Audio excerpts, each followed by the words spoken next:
इस वक्त की बड़ी खबर बता दें आपको, 15 अगस्त की पूर्व संध्या पर सरकार ने बीपीएड और एमपीएड प्रशिक्षित बेरोजगार युवाओं को रोजगार देने के बजाय लाठियां भांजी और हिरासत में भी ले लिया। दरअसल बेरोजगार युवा अपनी एक सूत्रीय मांग को लेकर सचिवालय कूच करने का प्रयत्न कर रहे थे और बीपीएड और एमपीएड प्रशिक्षित युवाओं को पुलिस ने रोक लिया और युवाओं पर लाठियां भांजी। युवाओं को दौड़ा दौड़ा कर पीटा गया। युवाओं की काफी लंबे समय से मांग है कि सरकार जल्द से जल्द खाली पड़े 7,000 पदों पर उनकी नियुक्ति करे। पुलिस के लाठीचार्ज में कई युवाओं को चोटें भी आई हैं। पुलिस की मार से बचने के लिए कई प्रदर्शनकारी इधर उधर भाग खड़े हुए और बाकियों को पुलिस ने अपनी हिरासत में ले लिया। तो ये तस्वीरें इस बात की तस्दीक कर रही हैं कि इन बेरोजगार युवाओं की जो मांग थी, जिसको लेकर ये लोग सचिवालय का घेराव करने पहुंचे थे, उनका क्या हश्र हुआ। पुलिस ने किस तरह से उन पर लाठियां भांजी और अत्याचार किया। तो महिलाओं पर भी भांजी गई हैं लाठियां। 7,000 पद रिक्त पड़े हैं और इसको मांग की जा रही थी कि इन रिक्त पदों को भरा जाए और इनकी नियुक्ति की जाए। लेकिन इस मांग का क्या अंजाम हुआ, बीपीएड और एमपीएड प्रशिक्षित युवाओं पर किस तरह से पुलिस की लाठी चली, उसकी तस्वीरें आप देख सकते हैं। तो इस दौरान कई युवाओं को चोटें आई हैं, कई महिलाओं पर भी लाठियां भाजी गई हैं। 7,000 रिक्त स्थानों की भरपाई की मांग कर रहे थे ये युवा और इनकी मांग का क्या हश्र हुआ, तस्वीरें बता रही हैं।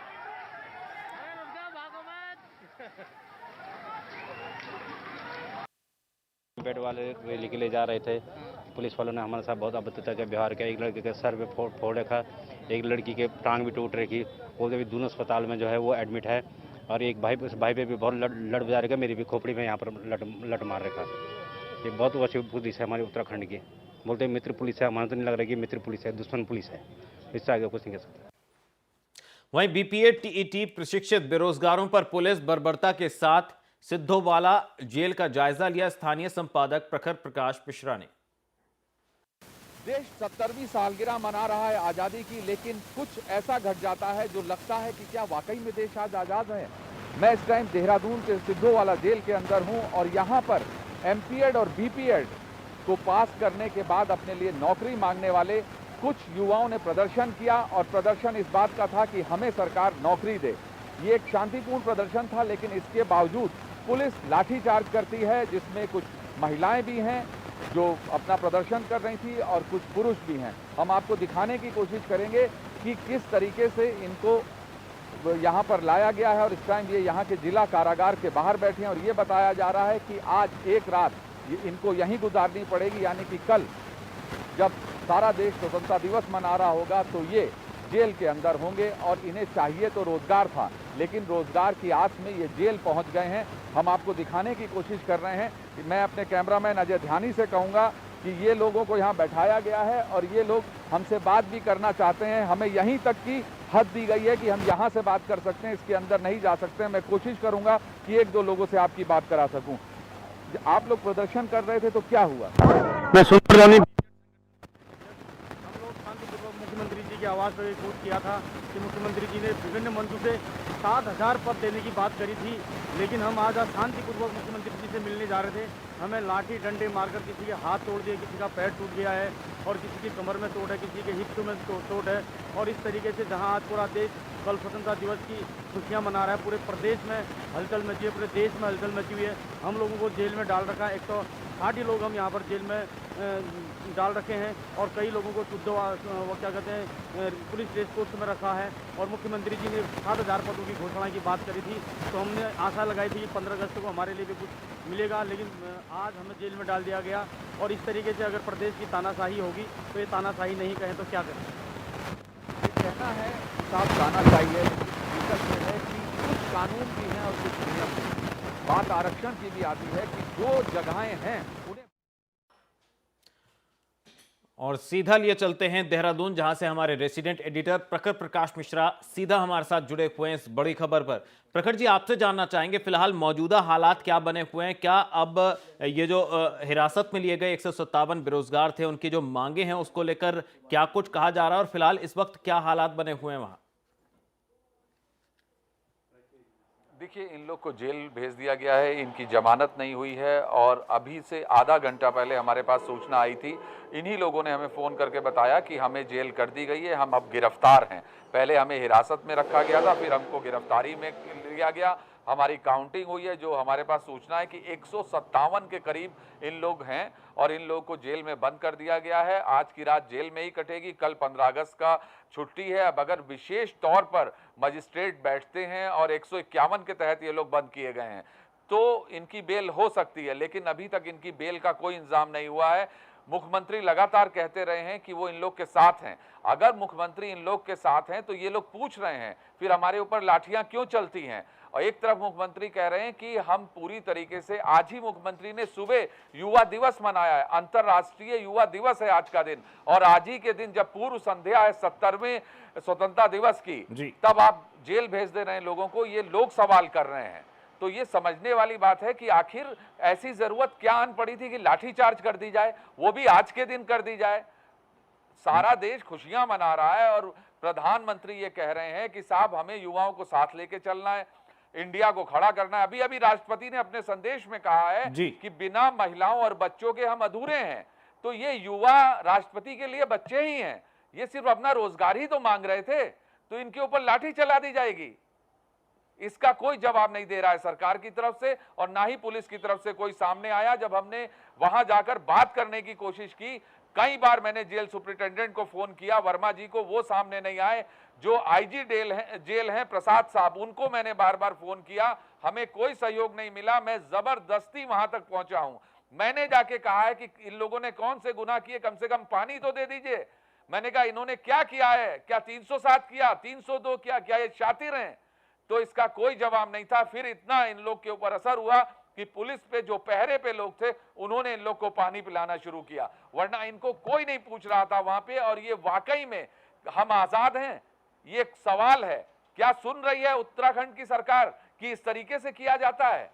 जी, निश्चित ही एक बड़ा और गंभीर मुद्दा है, गंभीर सवाल है प्रकट जी। ऐसे में बड़ा सवाल यह है, जिस 7000 पदों के रिक्त पड़े हैं उसको भरे जाने के लिए ये लोग मांग कर रहे थे और ये चाहते थे कि इनकी नियुक्ति वहां पर हो। ऐसी क्या अड़चन है, सरकार क्यों नहीं कर पा रही है? देखिए, कांग्रेस ये कहती है वार्ता से काम होना चाहिए और लगातार कहती रही, बिना वार्ता के कुछ नहीं होता है। तो वार्ता तो कर सकती थी, कोई नुमाइंदा तो आ सकता था, कोई बात तो कर सकता था, या समय दे सकता था कि हम आपके संग बैठक करेंगे, हम आपकी बात को सुनेंगे। ऐसा कुछ नहीं हुआ और जो लोग सिर्फ प्रदर्शन कर रहे थे उनके ऊपर लाठीचार्ज कर दिया जाता है कि हमें ग्राउंड खाली कराना है। तो ऐसा क्यों है? क्या ये आदेश दिए गए थे या ये पुलिस ने अपने आप जबरदस्ती कर दिया? पुलिस के पास ये आदेश कहां से आए थे? तो ये सारे सवाल अभी हैं। और तो और सबसे बड़ी बात यह है कि इस मसले के ऊपर हम लोग को बुलाया तक नहीं गया। आपने अगर इतना बड़ा कदम उठाया था और आप ये कहते प्रेस से कि हमारी मजबूरी हो गई थी इसलिए हमने लाठीचार्ज किया, तो इसका भी कोई जवाब नहीं है। तो समझने वाली बात है कि यार, लोकतंत्र के अंदर पुलिस मनमानी करेगी, सरकार जो चाहेगी वो कर लेगी? ये बड़ा सवाल है कि आप एक तरफ संविधान की कसम खा के मुख्यमंत्री बनते हैं, मंत्री बनते हैं और पुलिस को भी ये जिम्मेदारी दी जाती है, वो शपथ लेती है कि हम मित्र हैं, वो ये कहती है कि हम सेवा में हैं, उसके बाद वो इस तरह का व्यवहार कर रही है। तो ये समझने वाली बात है कि कम से कम निहत्तों पे तो वार ना किया जाए, ये निहत्तों पे वार है। जी, वहीं इन बेरोजगारों का अब आगे क्या कहना है? जिन लोगों की गिरफ्तारी हो गई वो तो अब जेल में हैं, लेकिन जो लोग वहां से भाग गए थे, कई लोग घायल भी हुए, कई महिलाओं के भी लाठियां पड़ी हैं। अब उनकी आगे की क्या नीति है? आगे वो सरकार को किस तरह से फेस करेंगे और क्या मांग है उनकी? देखिए, उन लोग का कहना है कि जो रिक्त स्थान है उनको भरा जाए। ये बात सही है कि एक नियमावली है, उसको मानना पड़ेगा। अगर आपको इंटरव्यूज कराने हैं, एग्जाम लेने हैं, एग्जाम कंडक्ट करिए, इंटरव्यूज लीजिए और जो आरक्षण के लिए आपको सीटें सुरक्षित रखनी है उनको सुरक्षित रखिए। लेकिन इन भर्तियों पे काम तो होना चाहिए। इन भर्तियों पे लोग चले जाते हैं, कोर्ट से आदेश आ जाता है, कहा गया है कि साहब पुराना कुछ नहीं माना जाएगा, नए तरीके से कीजिए। लेकिन इसके बावजूद भी ये दिक्कत है, तो ये समझने वाली बात है। मैं कोशिश करूंगा, क्योंकि इस पूरे मसले पर जो टेक्निकल पेंच है उस पे मैं शक्ति सिंह को बुलाऊंगा अपने संग। शक्ति सिंह हमारे संवाददाता जो लगातार इसके ऊपर काम कर रहे हैं पिछले कई दिनों से, और वो लगातार ये रिपोर्ट भेज रहे हैं कि खाली पदों पर काम होना चाहिए और स्तर गिरता जा रहा है। मैं शक्ति से जानने की कोशिश करूंगा। शक्ति, जो हाईकोर्ट मसला पहुंचा और इस मसले के ऊपर फिर क्या आदेश आया और अब सरकार को क्या कदम उठाने चाहिए? देखिए, पिछले लंबे समय से ये लगातार अपनी बात रख रहे हैं। इनका ये कहना है कि तो पद जो है वह पद रिक्त पद है विद्यालयों में और शासन और शिक्षा विभाग का समन्वय आपस में नहीं है। ज़्यादा पद खाली हैं लेकिन कम पद दिखाए जा रहे हैं और ये बेरोजगारी में है। सारी क्वालिफिकेशन पूरी रखते हैं, बीएड कर चुके हैं, टीईटी क्वालिफाई कर चुके हैं, एलटी कर चुके हैं, इसके बाद भी इनको रोजगार नहीं दिया जा रहा है। इस रोजगार को लेकर लगातार सरकार पर प्रेशर बना रहे हैं। मुख्यमंत्री ने कहा था कि हम पद सृजित करेंगे। 533 पद अभी भी बैकलॉग पड़े हुए हैं लेकिन इनको जारी नहीं किया जा रहा है। यही इनकी सबसे बड़ी मांग है। अभी नैनीताल हाईकोर्ट ने भी एक फैसला दिया, वो क्या है? निश्चित रूप से नैनीताल हाईकोर्ट ने फैसला दिया विजिटिंग फैकल्टी को लेकर। नैनीताल हाईकोर्ट ने कहा कि जब आपके पास क्वालिफाइड लोग हैं और वो क्वालिफिकेशन रखते हैं तो क्यों उनको रोजगार नहीं दिया जा रहा और ये विजिटिंग का तरीका क्यों सरकार निकाल रही है? तो बैकडोर एंट्री है। जब अगर इन लोग जो प्रशिक्षित बेरोजगार हैं अगर इनको फुलफिल कर देते हैं उसके बाद जो पद बचते हैं उसके बाद आप विजिटिंग कीजिए। तो जी प्रखर जी, मैं आपके पास लौटूंगा। इसी बीच हमारे साथ बीजेपी के प्रदेश प्रवक्ता वीरेंद्र बिष्ट जी भी जुड़ गए हैं इस बड़ी खबर पर। उनसे जानते हैं कि जो युवाओं के साथ ये सुलूक किया है पुलिस ने, आखिर इसके पीछे क्या वजह है। वीरेंद्र बिष्ट जी, आपका स्वागत है नेशनल वॉइस पर। जी नमस्कार लवी जी, कैसे हैं आप? जी हम अच्छे हैं। आपसे यहाँ पर ये जानना चाहेंगे, दरअसल आज़ादी के 70 साल पूरे होने हैं और देश जो है खुशियां मना रहा है, लेकिन उत्तराखंड में जो कुछ हुआ उसकी तस्वीरें हम देखकर सभी हैरान हैं। किस तरह से जो बेरोजगार युवा हैं वो सरकार से रोजगार मांग रहे थे और उन्हें पुलिस की लाठियां खानी पड़ी और कई युवाओं को जो है पुलिस ने जेल के अंदर डाल दिया है। देखिए लवी जी, जब से ये कांग्रेस की सरकार इस राज्य में आई है जी, और इन 2 वर्षों में जब से हरीश रावत जी इस राज्य के मुख्यमंत्री बने हैं, इन्होंने कहा था हम बेरोजगारों को रोजगार भत्ता देंगे, उसका कहीं पता नहीं है। इन्होंने कहा था कि हम 40,000 से लेकर 50,000 लोगों को रोजगार देने की कोशिश करेंगे, उसका कहीं पता नहीं है। ये सरकार सिर्फ भ्रष्टाचार को संरक्षण दे रही है, जो भ्रष्टाचार करने वाले लोग हैं उनको रोजगार दे रही है। जिस तरीके से प्रशिक्षित जो रोजगार वाले बेरोजगार बच्चे हैं उनके साथ ऐसा दमनकारी जो है व्यवहार किया जा रहा है, दुर्भाग्यपूर्ण है इस राज्य के लिए। ये हमारे भविष्य के नौनिहाल हैं, इन्होंने राज्य को संभालना है, चाहे नौकरी में सर्विस के माध्यम से इन्होंने यहाँ गुड गवर्नेंस देनी है। और उनके साथ ये सरकार आज जिस तरीके से पक्षपातपूर्ण रवैया होकर द्वेष भाव से बच्चों के साथ भविष्य खिलवाड़ कर रही है, उनको मार रही है, पीट रही है, दौड़ा रही है, ये दुर्भाग्य है। इस राज्य में रोजगार के लिए कोई प्रॉपर तरीके से इस सरकार ने कोई भी नीति नहीं बनाई है और जब जब ये बैकडोर से एंट्री करती है तो वो बैकडोर की एंट्री के बाद अभी हाईकोर्ट ने, जैसा आप बता भी रहे थे, वो छात्र बता भी रहे थे कि उसको किस तरीके से रोका गया है। तो ये अनंत, मतलब जिस तरीके से इस प्रदेश में ये कहां लेके जाना चाहते हैं हरीश रावत जी, इस प्रदेश के जो हमारे शिक्षित बेरोजगार हैं जिन्होंने बीएड कर दिया, एलटी कर दिया है, उनका रोजगार सृजन का काम नहीं कर रही हैं। तो हमारे यहाँ वैकेंसी खाली है। एक बात तो है कि आपके यहाँ वैकेंसी खाली नहीं है, वैकेंसी खाली है, उसके आधार पर आपने बच्चों की नियुक्ति करनी है, उनको रोजगार देना है जिससे वो हमारे नौनिहालों का, हमारे जो भविष्य में बच्चे आने वाले हैं उनको अच्छी शिक्षा दे सके, भविष्य हमारा सुधार सके। तो ये सरकार पूर्णतः फेल है, सिर्फ घोटाले में लिप्त है, भ्रष्टाचार में लिप्त है। अगर खनन की बात इनसे कोई करे तो हाँ, ये खनन में बेरोजगार वो करने को तैयार हैं, भ्रष्टाचार करने को तैयार हैं। महिलाओं के मान सम्मान में इन्होंने गिरावट पैदा करी है। आंगनवाड़ी की कार्यकर्ती हूँ, आशा कार्यकर्ती हूँ, जब जब लोगों ने यहाँ देहरादून में आंदोलन किया है, जिलों में आंदोलन किया है, जिन्होंने दमन चक्र होकर बिल्कुल एकदम तानाशाही, जैसे अंग्रेज जो है उस समय लोगों को लठ मार के, गोलियां मार के भगाते थे। लेकिन सर विपक्ष क्या कर रहा है? वीरेंद्र जी, मैं आपसे जानना चाहूंगा, सरकार ने अगर ये वादा पूरा नहीं किया कि बेरोजगारों को रोजगार दिया जाएगा, लेकिन बेरोजगार जब सड़कों पर उतरे और उन्होंने रोजगार मांगा तो पुलिस ने उनके साथ बर्बरता की, लाठियां भांजी, महिलाओं पर भी लाठियां भांजी और उन्हें जेल के अंदर डाल दिया। क्या विपक्ष इन बेरोजगारों के साथ खड़ा है, उनकी आवाज में आवाज मिलाएगा? लवी जी, आप जानते हैं ये बेरोजगार नौजवान साथियों को पता है कि जब जब भारतीय जनता पार्टी ने, चाहे विधानसभा के सत्र हो उस दौरान हो, चाहे सड़क पर हो, जब ये लोग भूख हड़ताल पर बैठे हैं, जब दूसरे छात्र अपनी नौकरी के लिए करते हैं, जब कर्मचारी आंदोलन के लिए सड़कों पर होते हैं, तो भारतीय जनता पार्टी क्योंकि विपक्ष में है और एक प्रमुख विपक्षी दल होने के नाते हमारे जो नेता प्रतिपक्ष प्रदेश अध्यक्ष अजय भट्ट जी हैं, वो लगातार इन बेरोजगार नौजवानों के साथ खड़े रहे। हम सिर्फ आंदोलन कर सकते हैं, हम सिर्फ महामहिम राज्यपाल पे जा सकते हैं, हम चीफ सेक्रेटरी से बात कर सकते हैं, अधिकारियों से बात कर सकते हैं, इनके साथ खड़े होकर आंदोलन में शरीक हो सकते हैं। वो काम हमने बखूबी किया है, हमारे यूनिटों ने किया है, हमारे संगठन ने किया है। लेकिन सरकार की हठधर्मिता है, सरकार ये उनको डर लगता है कि अरे भारतीय जनता पार्टी भी इनके साथ खड़ी हो गई है, इनकी आवाज को आगे बढ़ाने का काम कर रही है, महामहिम राज्यपाल के जा रहा, कहीं चुनावी मुद्दा ना हो जाए, कहीं भारतीय जनता पार्टी को इस चीज का जो है फायदा ना मिल जाए। तो जी ये वीरेंद्र सरकार जी। राजनीतिक द्वेष भावना से कार्य कर रही है और राजनीतिक द्वेष भावना के कारण इन बच्चों के भविष्य के साथ खिलवाड़ कर रही है। चलिए, हमारे साथ कांग्रेस के प्रवक्ता मथुरा दत्त जोशी जी भी जुड़ गए हैं। मथुरा दत्त जी, बहुत बहुत स्वागत है आपका नेशनल वॉइस पर। धन्यवाद जी, यहाँ पर आरोप लग रहा है, विपक्ष आरोप लगा रहा है कि राजनीतिक द्वेष के चलते जो बेरोजगारों के साथ इस तरह का बर्ताव किया गया, पुलिस का जुल्म जो है, अत्याचार जो है उसकी इंतहा हो गई, सड़कों पर रोजगार मांगने उतरे बेरोजगारों के ऊपर लाठियां भांजी गई, उन्हें जेल में डाल दिया गया। नहीं, ये बिल्कुल निराधार आरोप है विपक्ष का। जितना बेरोजगारों के हित में कांग्रेस पार्टी ने काम किया है, मैं समझता हूँ किसी ने नहीं किया है। जब जब कांग्रेस की सरकार रहती है, विशेषकर हरीश रावत जी ने बेरोजगारों की लड़ाई लड़ने का काम किया। चीफ मिनिस्टर रहते हुए, मुख्यमंत्री रहते हुए कोई व्यक्ति बेरोजगारों की बात नहीं करता है। लेकिन सर, फिर ये बर्बरता क्यों? पुलिस ने आज लाठियां क्यों भांजी? 157 बेरोजगारों को क्यों जेल के अंदर डाल दिया गया? देश अपने आजादी के 70 साल पूरे कर रहा है, पूरे देश में खुशियां मनाई जा रही हैं और ये युवा जेल में हैं।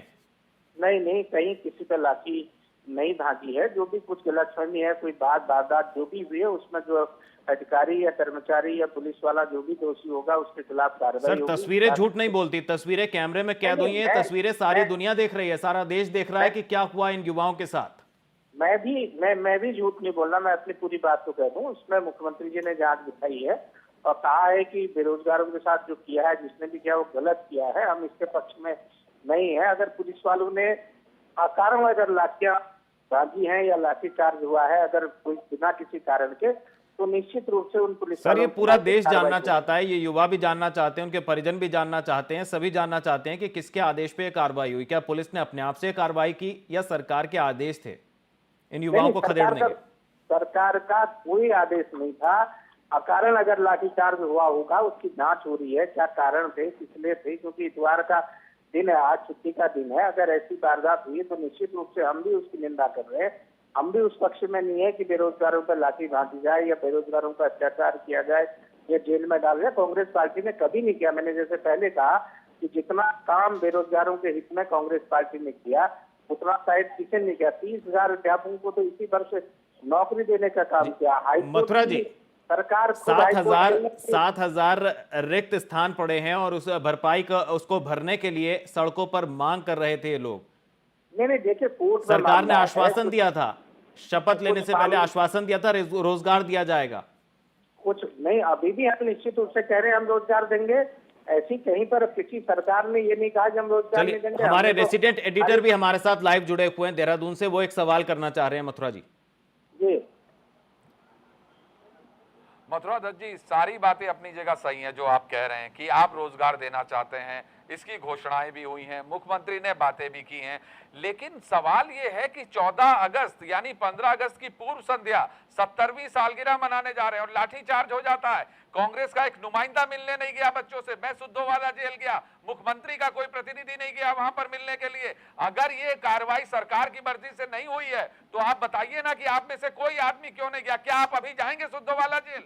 क्या आप पूछेंगे जाके इन 157 लोगों से कि बेटा मैं आया हूं, घबराना नहीं? निश्चित रूप से कांग्रेस का प्रतिनिधिमंडल जाएगा, उनसे बात करेगा। देखिए, अगर आप चलेंगे, वादा कीजिए, अगर आप चलेंगे। नहीं, आप चलेंगे, आप वादा कीजिए, मैं अभी आपको लेके चलूंगा, अपनी जीप लेके चलूंगा और हम ये शूट करेंगे। आप वादा कीजिए अभी। मथुरा दत्त जी, इन बच्चों की जेल रात में नहीं बीतनी चाहिए। स्पेशल ऑर्डर करवाइए मजिस्ट्रेट से, इनके जेल से निकलवाइए। मेरी जरा पूरी बात तो सुन लीजिए। मैं आपकी बात से बिल्कुल सहमत हूँ, आपकी भावनाओं से सहमत हूँ। आप बिल्कुल ठीक बात कर रहे हैं। मैं कह रहा हूँ कि आज इतवार का दिन था और ये किस कारण हुआ, सरकार की ऐसी कोई मंशा नहीं थी कि बेरोजगारों की भावनाओं को ठेस पहुंचाई जाए या उनके लाठीचार्ज किया जाए। मुख्यमंत्री की कोई भावना नहीं है। माननीय मुख्यमंत्री जी ने स्वयं बेरोजगारों के हक की लड़ाई रही, कोर्ट में लड़ाई लड़ने की बात की, अदालत में लड़ाई लड़ी, उसके का मामला निपटाया और भी मामले निपटाने की बात है। अगर बीपीएड और एमपीएड कोई बचे हुए हैं तो उनके रोजगार देने की बात है। कोई भी बात देखिए हिंसा से नहीं हो सकती। अगर आप बैठ के टेबल में बैठे बात करेंगे तो निश्चित रूप से उसका समाधान निकलेगा। कांग्रेस पार्टी हर हमेशा बेरोजगारों के हक की लड़ाई लड़ती रहेगी। आज भी इनके हकों की लड़ाई लड़ी जाएगी। निश्चित रूप से उनके पक्ष में बात की जाएगी। अगर किसी अधिकारी ने अकारण अगर लाठीचार्ज किया होगा, बिना कारण अगर लाठीचार्ज हुआ होगा, तो निश्चित रूप से उन अधिकारियों और उन कर्मचारियों के खिलाफ भी सरकार कार्रवाई करेगी। चलिए मथुरा जी, आपका यह आश्वासन है कि आप भी इन बच्चों के साथ हैं जो अपने हक के लिए सड़कों पर उतरे और जिन्होंने लाठियां खाई। मथुरा जी, कांग्रेस इनकी बेल लेगी क्या? निश्चित रूप से माननीय मुख्यमंत्री से चर्चा की जाएगी और आज ही चर्चा की जाएगी, क्योंकि मैं अभी देहरादून में नहीं हूँ। मैं विकासनगर की तरफ आया हूँ कुछ व्यक्तिगत काम के लिए। मैं वहाँ से 2 बजे आ गया था। उसके बाद अगर ये घटना हुई है तो निश्चित रूप से इसकी कांग्रेस पार्टी कड़े शब्दों में निंदा करती है। अगर अकारण अगर नौजवानों पर किसी ने लाठीचार्ज करने का काम किया होगा, बेरोजगारों पर लाठी भाजने का काम किया, तो निश्चित रूप से उन अधिकारियों के खिलाफ भी कार्रवाई होगी। चलिए, बहुत शुक्रिया मथुरा दत्त जी हमारे साथ जुड़ने के लिए और इस बड़ी खबर पर हमसे बात करने के लिए। इसके साथ साथ वीरेंद्र बिष्ट जी, आपका भी बहुत शुक्रिया और प्रखर जी, आपका भी बहुत शुक्रिया हमारे साथ जुड़ने के लिए। तो आश्वासन मिला है सरकार की तरफ से कि इन युवाओं